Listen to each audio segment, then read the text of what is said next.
time. It's our time, my friends. Time for millions of maturepreneurs, 55 plus, who are hashtag not done by a long shot, to revolutionize how we lead, do business, and innovate our world. I'm your host, Jeanette Anderson, and welcome to my conversations with fascinating people who would rather inspire than retire.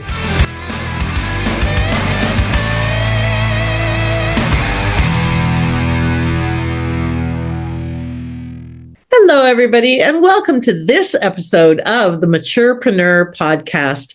I'm your hostess, Jeanette Anderson, and today I have with me the lovely and fabulous, even though she's slightly under the weather, but still trooping through, Lorenz. Welcome, Laura. I'm glad you're here. Oh, I'm glad to be here too. Thank you so much, Jeanette. The consummate pro shows up no matter what, even if they're, coming off the end of a not feeling great. So thank you for pushing through and being here.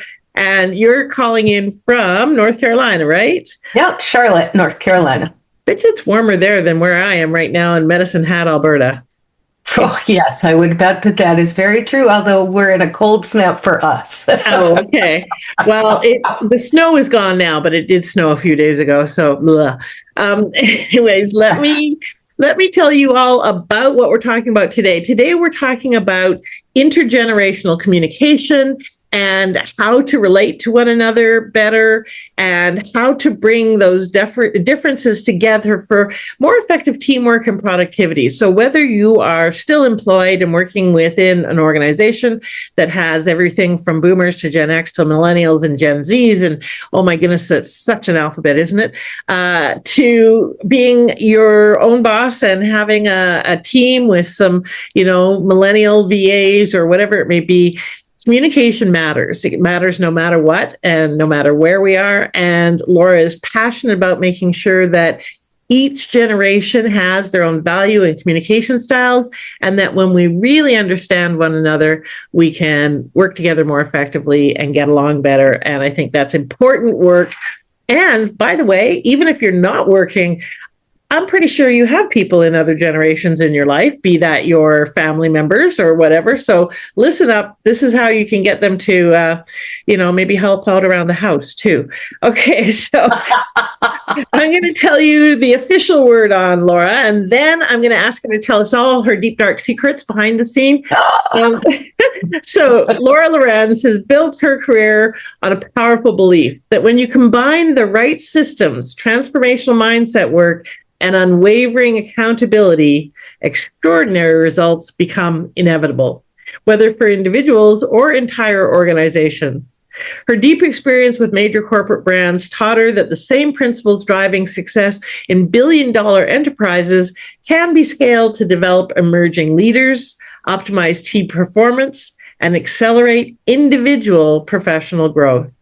This realization led her to found the Top Floor Mentoring and to be a passionate speaker on this topic. So thank you for being here, Laura, again. And I'm excited to dive into this because not only is communication important, we all know that. We all kind of give it lip service and go, yeah, it's important. But then we don't really learn the skills that we need to be better communicators, because everybody thinks they're a great communicator and they think they're funny and they think they're a great lover. Most of the time we're wrong on all three fronts, but let's just get real.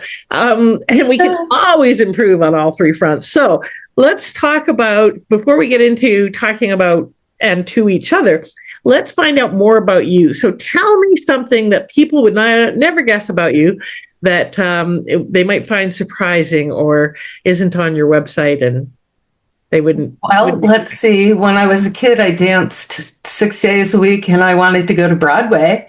Wow. Okay. And so what never quite made it though. Okay. What happened with that dream? Well, here's the sad thing in life, and it happens to many of us. I got squashed down. I had a dance teacher that told me I was too short and my legs were too thick and you'll never make it in Broadway. Don't even try. So here I am. But, I actually augment that in my life by speaking on podcasts and speaking in public, because there's my Broadway. I get to be on stage. Yeah, you do get to be on stage. So, to you, teacher. Okay, first of all, I just you're right. Many of us have those dream squishers in our life. Mm-hmm. And, bless them, they are doing and acting out of their wounds and their beliefs and their limiting stories. But we need to tell better stories. And the problem is when we're little like that, we don't know that it's just a story. We think it's the truth, and therefore we think it's the truth of us, and we take it on board. But we don't need to keep telling that story. So, Laura, when are you going to go back to dance classes? And that is a very good question. Yeah. In my life, before I had children, I actually taught dancing for a little while. And, it is a good question, because Hickory, that's near my house, has a Hickory Playhouse where locals get together and do things. So, you know what, Jeanette, I might just look into that. Okay, no. I don't. All right, I will look into it. There we go. You know what? That's what I tell my people too. Yeah. But sometimes the coach needs to be coached. Yes, exactly. Because we can get pretty slippery. We learn from our how to avoid all that, definitive going all in. Well, and I think it's a really important point, because a lot of us have dreams and they kind of may get sidelined or put on the back shelf or whatever. Put on the shelf or back burner, or I'm mixing my metaphors, but you get the point. And we forget that we can bring them forward again, and we can do what brings us joy. You may or may not be on Broadway, although, by the way, there are lots of actors and actresses that started in their 50s and 60s, right? And you may be on Broadway in a one-woman show where you dance a little bit and whatever, but but if it's the dancing that brings you joy, then go dance. If it's the being in front of people that brings you joy, go get in front of people. Like you said, be on podcasts, be on stages. So for those of you who are listening, because this, Laura's doing you a big favor here. I am on my little rant here about it's never too late to dream and to turn that dream into a reality. And if that dream was squished somewhere along the way, tell them to piss off. It's your turn now, and you get to go and live into that in whatever way you choose. And is it going to look like you thought it was going to look? Probably not. But is it going to be fun and liven you up and give you some more joy and meaning in your life? Absolutely. So go do that. And Laura, I'm going to ask you to send me a photo, or better yet, if you're willing, and you don't have to do this, but better yet, send a photo of you at the dance class to the Maturepreneur World Facebook community and say, see, never too late to dream or dance, or just send me a little text saying, I did it. And that way, you got some accountability, because, ladies and gentlemen, there's one thing to put it out in the world and say, okay, I'm going to do it. It's another thing to put your ass on the line and be accountable to someone, showing them that you did it. Because we absolutely are slippery little human beings, and we put everything and everyone before us. So, okay, that little diatribe aside, let's get down to communications. So tell me a little bit more about how and why you got so passionate about this topic, but also, what is your purpose in life? What is your deeper ongoing purpose? Well, my purpose in life is to help people see how wonderful and just killer they are, because so many of us have, the self-doubt in their head, and we never try to reach out. And when you have people that are supportive and can help draw out those things that are fabulous in you, you look at your life differently. So that's always been my passion and my purpose throughout all of my business life, whether it was Top Floor Mentoring or a marketing agency I had. It's always been that way. So, but how I got here, honestly, it's so interesting to me, because number one, I have who are they? Gen Xers as daughters. I'm trying to remember. One is actually a millennial and the other is an Xer, and they're only 2 years apart. So I get a little confused. But, as they were growing up, I struggled, because they're daughters, to communicate well with them, because I didn't understand and all of it. And that's truly, when you really look at all this communication stuff, whether it's young and old or old and old, your husband, the struggle isn't really to communicate. The struggle is really to understand where the other person is coming from as they're speaking. And so what I found as I did a whole lot of studying on the younger group because A, my daughters, and B, when I had my marketing agency, we employed 10 of those sorts, and they were also creatives. So it was like herding cats. And I was managing them all, right? So I wanted to be a really good manager, and I really wanted to understand where they were coming from a lot of the time, because I'd look at them and go, are you crazy? Like Waffle Wednesday is going to make a big difference in our lives as we work together? But it did, right? Mm-hmm. So I struggled to look at it, and I started looking at, our generation, boomers. I'm assuming that you're in the boomer. I am. Okay. I shouldn't assume that because that certainly dates us, but boomers were raised without all of the electronics and the technology. We learned how to communicate face to face, right? And these kids grew up not being able to, number one, trust anything they see, because there were people that were dead in movies acting when they were growing up, right? And there was so much going on. They had clones. We had Dolly come up. Yeah. We had just and then 9/11. Yeah. So we didn't. We got to protest about Vietnam. They got to worry about, were we going to be attacked on our own home soil? So they just look at things so differently. And so when you're chastising a Gen Z for not wanting to pick up the phone, they're used to communicating through text. Yeah. And if we as boomers can't understand that that's their comfort level and they're very good at communicating via text, we're losing out, right? And on the other side, they're losing out from some of the just old school different way to do things than they grew up on. So that if we can understand all of that as we're talking to each other, and I'm a big fan of disc profile and profiling of any kind, just so that you understand yourself, because most times we don't even understand ourselves, and then looking at the person that you're talking to and seeing their profile and understanding them so that you can communicate. But the big thing is just understanding that there is a real difference, right?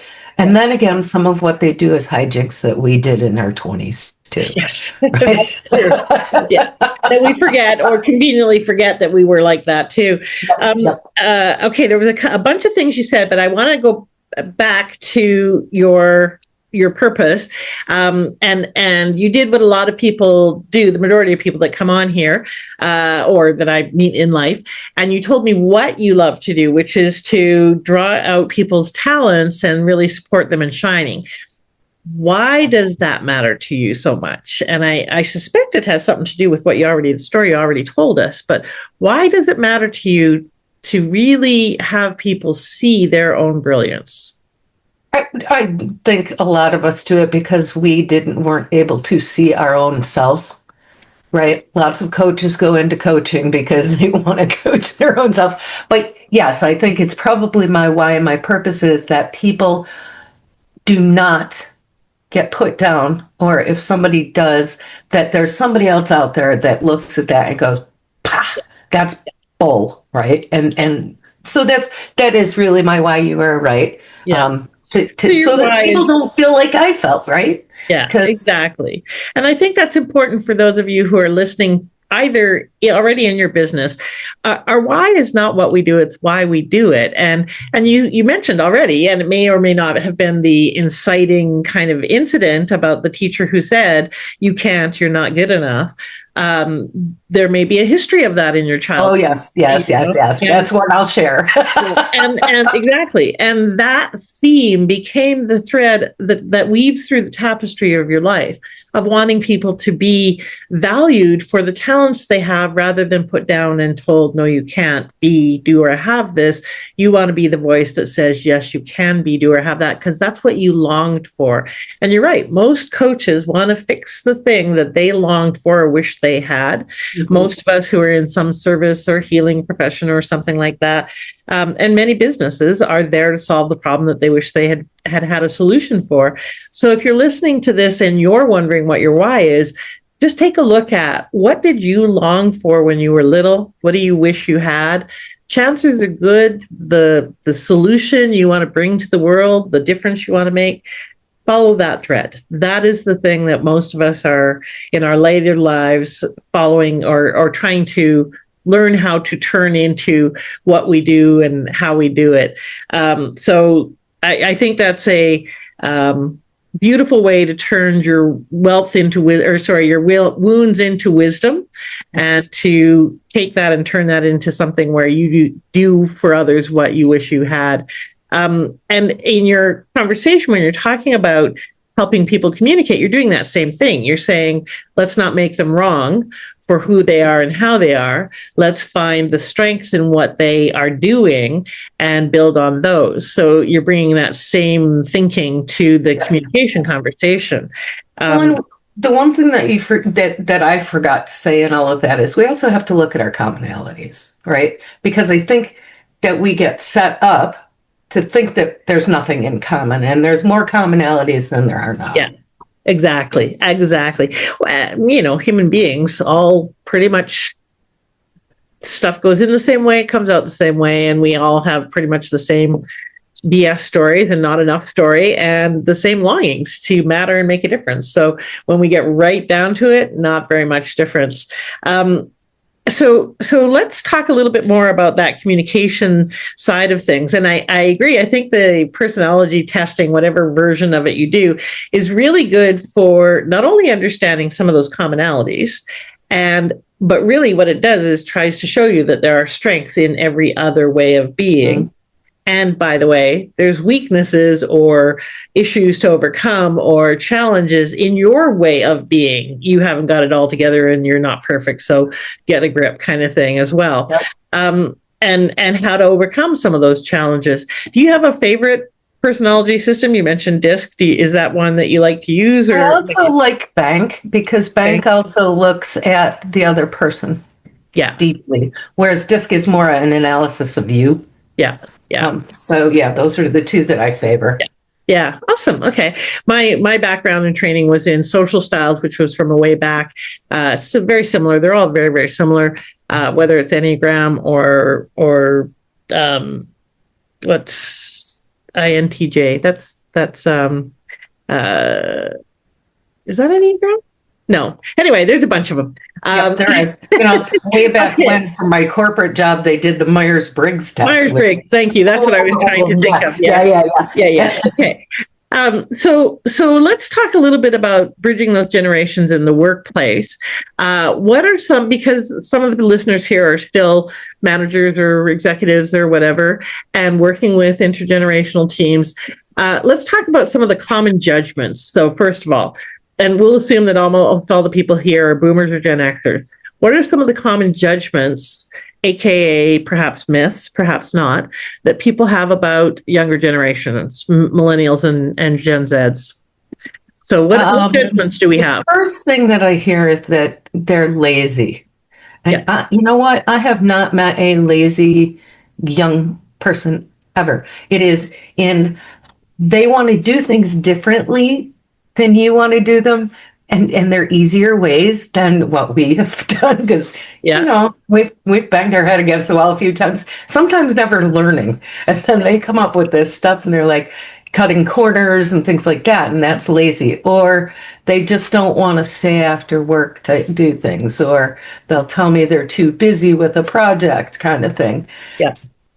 It's interesting, because I grew up believing that my value came from doing the hard things, from surviving. And when I tell, my survival stories, people go, oh, wow, you really, did survive the hard things. So that's where I learned to get my value from. That's not the case with this generation. No. Because in many cases, they have it hard, but in a different way. But but the downside of that belief is that therefore I have to make everything hard in order to be valuable. They don't have that belief. No, Value not at doesn't all. come from hard. Value comes from getting it done. Period. Yep. And if getting it done means, like you said, cutting corners, then fine, get it done. It's not about the journey of making it hard and the struggle and the suffering and the, working 12 hours and aren't I such a martyr and all of that. It's just about doing what needs to be done. And so there's a lot Exactly. about not being. Yeah, if they can do it in 3 days, then they'd rather work 3 days, right? And in being really honest, me too. I just don't. I haven't been raised in the how do I get it done in 3 days, right? Yeah, exactly. Yeah. So they ask different questions than we do. We ask, how should it be done? How should it be perfect? How do I do this with,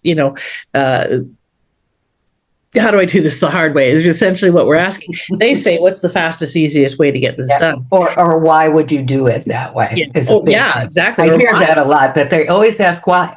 Yeah. And I'm like, well, thank goodness they do, because that's how toddlers learn. And somehow we stopped asking the why. Exactly. Right?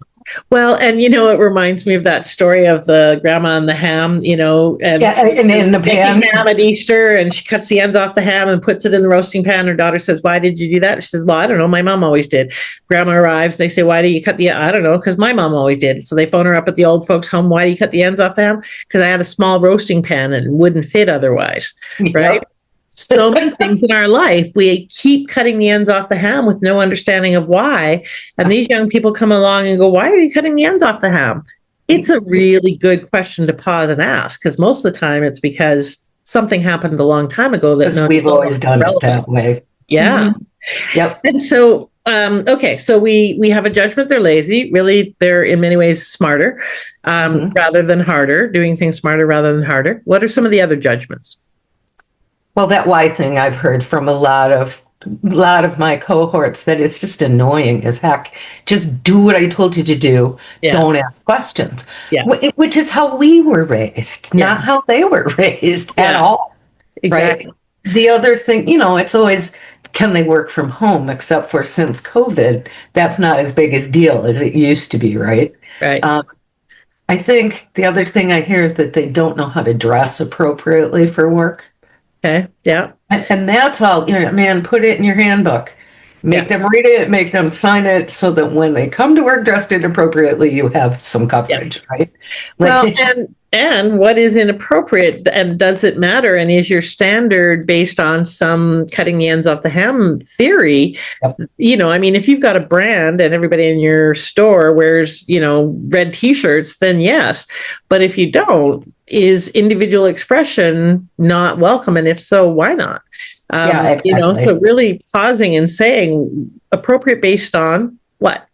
Is it functionality? Is it comfort? Is it some outdated notion of, and in particular, how women should be? Because I'm willing to bet most of the time the inappropriate clothing is not necessarily men, although it might be the guys who have their pants around their knees. Yeah, or their pajama bottoms on with their slippers. Exactly. Which, truth be told, those executives are in their pajamas when they're on Zoom anyway. So, they have their suit jackets. But what's, honestly, Jeanette, what the funniest thing is to have watched how that all worked. Because you and I came from the men had to wear suits and ties, right? If you were a professional, you had to wear a suit and tie, as did my husband, right? Yeah. But over time, the ties have gone away. Even the jackets have gone away. Yeah. We're in the polos, right? Yeah. It's like he's got a closet full of stuff he needs to donate, although nobody's going to use it, right? Exactly. Yeah. And so part of that question around asking questions, some of it is that we grew up with that, be seen, not heard, don't ask questions and just do what you're told. But also, a lot of people get into their heads that their authority is being challenged. Yes. And what if it's not that your authority is being challenged? What if it's that the kind of the process or the whatever is not even necessarily being challenged, but just seeking to be understood? What if there's value in that why question and pausing to say, can this be done a different way, a better way? That's part of this whole, can I can I go to see the other side of this Mhm. conversation? And there are situations where it's not okay to pause and ask why. If your fire chief tells you go do this or don't do that, you go do it or you don't do it, or else you die. So there are times where it's appropriate not to ask why. So how do we? What are some of the strengths that those generations bring that we often don't see?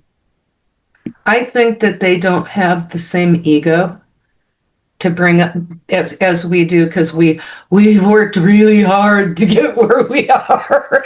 Yeah. But I think because their teachers like them to ask why, Yeah. college likes you to ask why, to then come out and be in a situation where that's being trounced on, they leave. Honestly, most of the study that I did on younger people is they want to be cared for. They want to know that they're in a company that cares about the community. Those things are super, super important to them. And most of the older generation is really into, I want to make money, I want to get this done, I want to take care of my customers. Mhm. But there is a happy medium in all of that Yeah. somewhere. You just have to devise the right culture, Right. and then they have to understand what your culture is. Right. Because if they're going to be the kind that are why, and they feel horrible when they get just do it, don't go to a company like that. Yeah. Right? Yeah. Well, and millennials do change jobs about every 2.5 years, as did I. I was that person, but mine was because I should never have been in corporations in the first place. I came out of the womb with a briefcase, I think. And so I've been entrepreneurial my whole life. And every time I got sucked back into, the lure of, stability, stable paycheck and benefits and Health insurance, yeah. yeah, and I would go back into corporate position, and then about 2.5 years later, I would go, politics and bureaucracy and bullshit. Oh my! And I'd leave, and I'd go back out and start my business again. Yep. I was permanently cured in 2001. However, I definitely understand that desire to shift, not only to learn and grow in a new environment, but also because sometimes there are tolerances that are reached, but they also I think, and tell me more, because this is a theory for me versus managing teams that are millennials, except for my BAs and stuff. They're more motivated by growth and by experiences and by learning and having fun and doing things that are interesting than by, like you said, some of that bottom line and that whole old notion that we have of the work matters for the work's sake and for making money and for the status as well. They don't get their purpose and their meaning from their job. They get it from their life. And so many of us think our job is our purpose. And that's what we were raised with. So how do we kind of shift our perspective to see where perhaps that could provide some freedom, that way of thinking? What's your experience of their approach to life differently than ours? So I guess I'm going to harken back to the time that I was managing those young folk, because it's direct experience. It's not even educating another business. Yeah. So what we did, because we knew it was experiences, and we knew it was, they wanted closeness to somebody, because in reality, this generation, this younger folk, are so alone. And we forget about that. They are totally alone. They text, they date sometimes over the internet. I mean, it's kind of sad.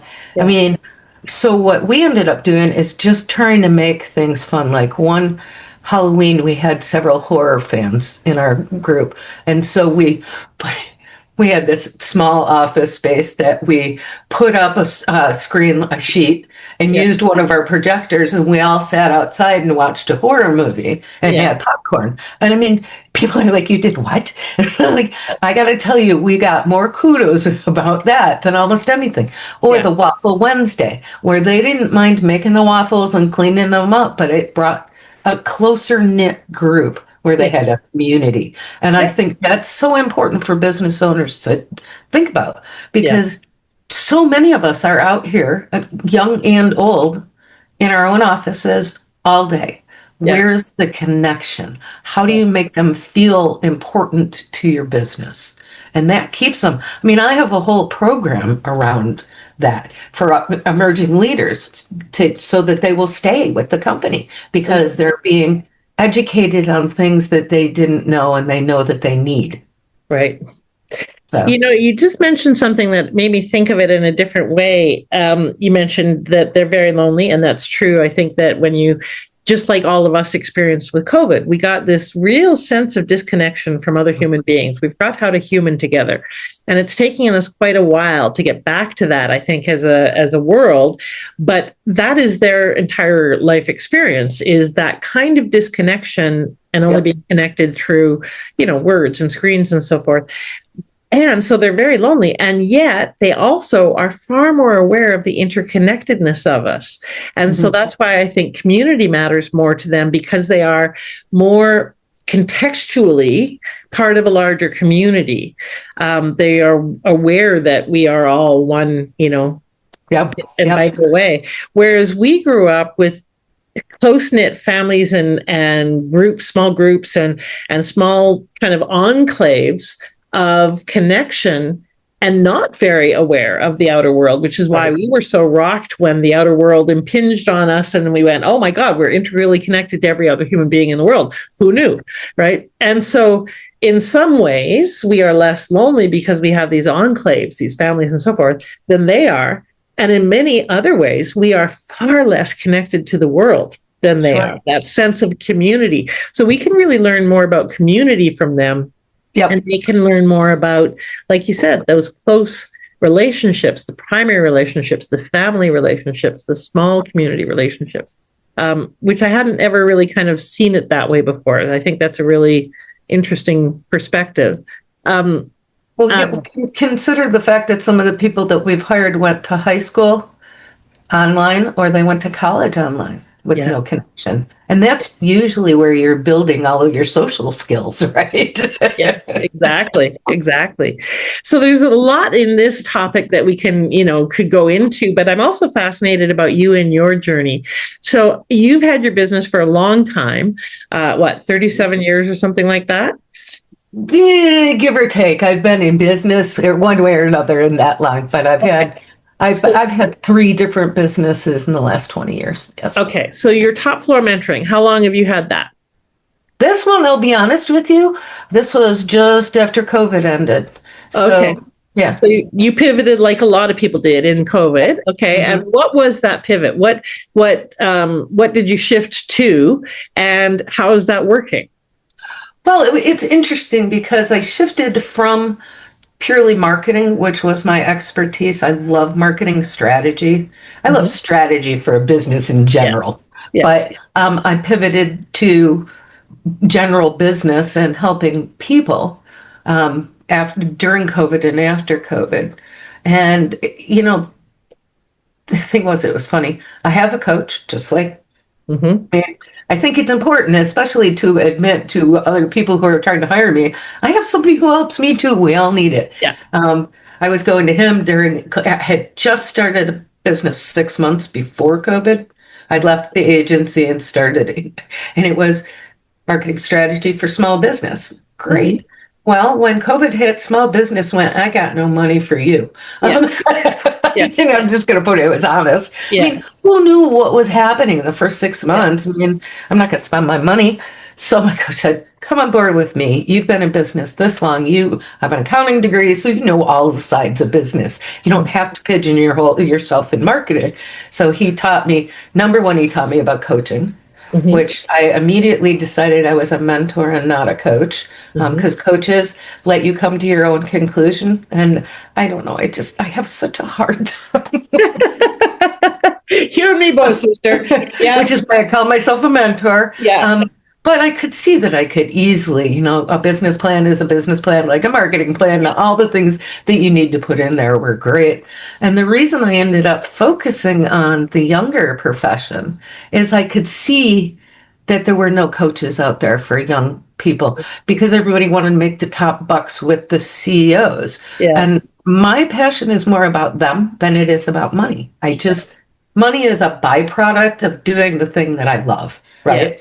Yeah. So Well, it I can be. It's not always because not always, but I agree. you have to learn how to market and sell in order for Yes. it to be a byproduct. Well, the blessing for me was I already had all that marketing and selling background, although it's funny. It's like I'm always helping other people. Like physician, heal thyself, get out there and do the right thing. Yeah. But no, I mean, I just shifting, I see the world through the lens of marketing because everything about your business really is marketing. And Yeah. with these kids, it's marketing themselves.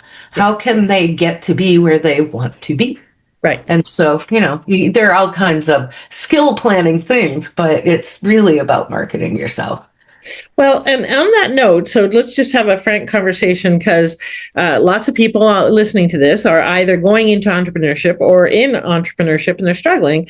And I've come up through a marketing background as well, but that doesn't mean that we're good at selling. And those are two very different skills and two very different things. And if you can't sell, you cannot have a business. If you don't close, you have no money. If you don't have money, you don't have a business. You have a hobby that's very expensive. So how was it for you to make the transition to now selling yourself and selling yourself versus just marketing yourself? Because it's a big difference, right?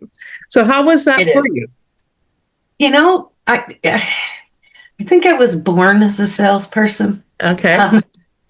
I know my husband is a salesperson. I am, so both my daughters are too.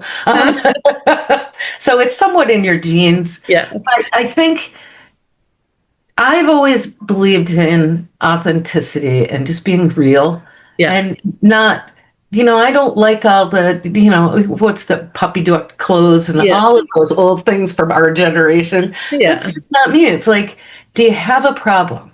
Is it something that I can help you with? Let's get together and fix the problem. Yeah. To me. So I think sales is very different than when we grew up too. And I like the new sales so much better because I don't like high pressure sales. Yeah. Yeah. And the nice thing about being in business by yourself is you don't have these quarterly and monthly, what was your quota this month? It's like, no, I don't have quotas. I have how many people can I help? And if I don't get there, I keep working at it. Right. Well, yeah, that's true. And there is still a reality too, especially as business owners or entrepreneurs or solopreneurs. We have to make a certain amount of money or we can't pay the bills, right? So in essence, we do have a quota. We just don't think of it that way, and we don't have to hit it for someone else. We have to hit it for ourselves. And often that's not all that easy. I mean, there's a reason why 65% of the older population has to keep working is because they don't have enough money. And so they have to generate income and they can't get jobs. So they have to become entrepreneurs. And this is a big challenge for a lot of them, especially those that came up through the employee ranks where they didn't have to sell themselves. They just showed up and got paid. And so what advice do you have for people who may be thinking of going into entrepreneurship, mentoring, or doing some kind of business, and who might have those issues or challenges with marketing and selling themselves, self-promotion? I think the best advice that I would have for anybody going into business is find a place to network and to build a circle of influence so that you are all marketing to the same type of client and can see into the business to be able to refer you. I will tell you, statistically, even after running a marketing agency for 10 years, I will tell you there's three things you got to have. A great network. Once you have your customers, you love them more than anybody's ever loved them before, so they're referring you all over the place. And you have to have a website so people believe you're real, much like the yellow pages in the old days. Yeah. Which is why so many businesses have A as their beginning of their name. But yeah, if you have that, you're going to be great. Any of the other spending, the social media, all of that is secondary. So get out there, get your first clients, shower them with love and attention like nobody ever has, and then network, find good networks. But don't stay in a network that's not providing you what you need. And that's not just referrals, but are you getting those connections that can help you find the right people? Yeah. Yeah. Is it your target market or are they connected to your target market for sure? And and I would just, my personal bias on this is on the website front. Don't spend a lot of time, money, and effort on a website until you've had your first 6 to 10 clients, because you don't know who you're really serving. B, you know who you think you want to serve, you know who you think you're going to serve, but you don't know who you actually are going to end up serving. Yep. And B, your website should be a conversation with that person about the problem you solve. And you don't know what that is until you actually serve some clients. So do not spend a lot of time and money on your website first iteration. Yep. Pop up something so they can check the box and say, yep, there's a website there.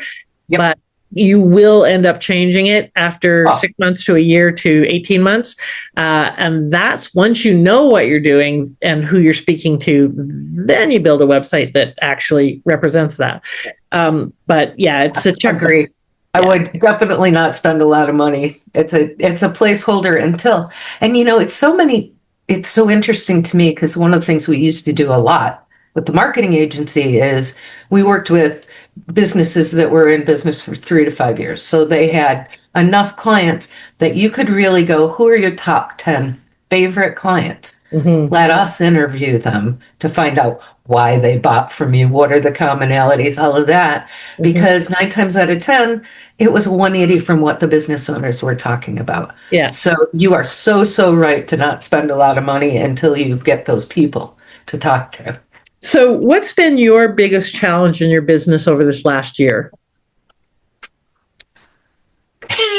I hate to use the common, it's the stupid world that we're living in right now, because everybody's so in, I don't know what to do, what's going to really happen. I think that a lot of that is very true, though, because we were going gangbusters until recently. And it's very hard to not say anything political. Yeah. Well, no, you can say political things. I don't mind. But yeah, the current administration has certainly created a lot of fear and doubt and insecurity and kind of just, what's that word? Bafflement. There's a lot of bafflement. There's a lot of people that's a great word for it. There's a lot of people shaking their head and going, what the actual F is going on? And so in that state, it is hard to get people to make decisions. What have you done to be able to move people out of that state of on pause or on hold? What's worked for you? Finding again. Have you been able to? Because not everybody has. Yeah, a lot of businesses are struggling. Yes, it has been a very slow year for me. I'll be very honest. Yeah. So what I am doing is really, really working my connections to say, let's put a package together, because what we do augments each other's stuff. So let's go in with something new and something different. Okay, so your approach is to create a more holistic solution for people where you can really add a lot more value, because it's not just you, but now you also are leveraging one another's connections. And this person might have someone who really needs what you have, so therefore they're going to buy the package, and vice versa. That's really smart. That's a great way to expand your reach and make a solution offering. The potential downside of that is the solution is now multifold, so it might be more expensive, so it might be a little more challenging to get them to buy the more expensive offering. I've looked at that too, yes. But then you can always downsell them into your services alone, right? And that's a good downsell, because that's what you would have started with in the first place. I agree. My business has been very slow this year as well, and show-up rates are abysmal. If you have a webinar or an event or whatever, and you want to, normally you'd have 100, now you might have 25. It's a lot more work right now to get people on the phone, on a call, in an event. It's a lot more work than it used to be. And it's not just you, if you're listening to this, it is universally the case right now, partially because of what's going on, and partially because I think we think that when people get into fear, we get into fear, right? And we go, oh, well, they're not going to buy. And so then we start telling stories that aren't very helpful, where the reality is more millionaires were made in the Great Depression than any other time in history. So the reality is, when times are tough is actually when there's the greatest opportunities. So we need to tell some better stories. But I often forget that. I often buy my scarcity story of, Oh, they're not going to show up. Oh, they're not going to buy. And that's why, like you said, I have two coaches because they need to adjust my brain, even though I've been doing this for 40 years, for the love of God. It's funny because I run a networking group. So all year we've all been asking each other that same question. And this is what I'm hearing over the last month. Things are breaking. So Yeah. I think there's a shift too. People can only stay in fear so long before they get to, I call it the fuck it point, where they just go like, I can't be on hold any longer. I can't live in fear any longer. I have to do something. Now, they don't necessarily make good decisions in that period, but if we can grab them while they're there and help them make a good decision, that's even better, right? So speaking of questions and stories that we tell ourselves, you have a gift for people. So tell them about that. Yes. So I have an ebook that I have written called 25 Powerful Questions to Discover Your Strengths and Talents. And in the back of the book, it's got all my information, and I'm offering an hour to go through the book and kind of look at, so now we know this, what do we do with it, right? Right. How do you capitalize on all of these strengths and talents that you have? That's a beautiful gift, and an hour of your time is highly valuable. So I hope people take Laura up on this, because a powerful question is way more valuable than a good answer often, because it forces us to think differently, and that's really important. So we'll put the URL into the chat, into the show notes below. And go to the vault. Go and register for the vault, because the vault is our gift to you. It's a booklet that has not only Laura's gift, which you can go and grab, but also all of our other speakers' gifts. So you can go and get multiple gifts at the same time. And we're updating it every episode, so you can go back into the vault time after time and get new helpful resources and tips and tools and so on, and AI prompts and all sorts of goodies. So sign up for the vault, go in there and I'm going to go sign up for the vault. There you go. It's a good idea. It's a 365-day a year giveaway. And quite honestly, just so you all know, in full transparency, the business idea behind it, many podcasts end up not building their lists. We do all this work and spend all this time and money, have all these wonderful people on, but it doesn't affect us or impact us positively unless you're selling your own products and services. And even then, the conversion's not great. So, but it doesn't help with list build. So when we have all these people opt into other people's stuff, it helps with their list build, while people are listening to that one episode, but only that episode. If they miss it, they don't get that. They don't get any benefit from being on the podcast. So with the vault, we get people on our email list, because you're opting into my list when you go to the vault, and we incent you with that by giving you lots of gifts. The people who are on the podcast get to be seen beyond just their episode. So if you go in and you didn't even hear Laura's episode because it dropped down, 20 episodes ago, you still can see her and go and listen to her episode. So it helps them get more exposure, and they get people opting into their list ongoingly, not just during that one episode. So it's a win-win-win-win, because you get lots of benefits, we get benefits, Laura gets benefits. It's a way to think about, how do we make sure everybody wins? And whatever you're doing in your business or your life, that's a great question to ask. How do we make sure everybody gets to benefit or gets to win?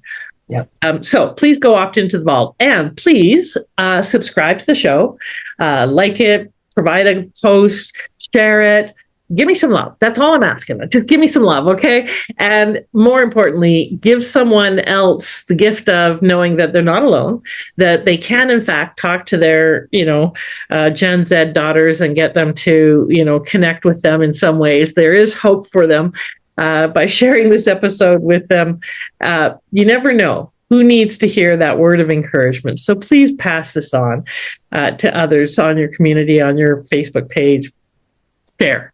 Thank you so much for listening and being here. And thank you, Laura, for your wisdom. What's one last piece of advice you'd love to leave people with about anything? I'm so glad you asked, because we got talking about hard times and new people and marketing. I would say, don't give up. Most people give up just before the success that they're going to have. And if something's not working for you and you've tried everything find a mentor. And I'm not suggesting me, but I'm suggesting find somebody who's got a different opinion about what you're doing Yeah. so that they can help you. But don't give up, because I just hate seeing that. It's just like, oh, you could have made it, but you just gave up. Yes, and I'm just going to cheekily amend what she just said. She is suggesting her. Go and check out Laura. Where can they find you, Laura? Where's your You can find me on LinkedIn at Laura Lorenz. You can find me at my website at topfloormentoring.com, or you can email me at laura@topfloormentoring. Okay, there you go. So yeah, she is suggesting her. Women, damn it, we just don't promote ourselves. And I am suggesting me, if you are looking for someone to support you in being visible, financially viable, and valued, please reach out and book a call.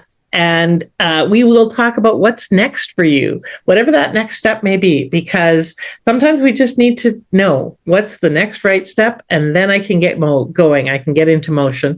So let's talk about your what's next step. Thank you for listening, everybody. And please do pass this on. Have a bodacious week. And remember, you do have those amazing talents and gifts. It's time to let them shine. Thanks for being here. Bye-bye.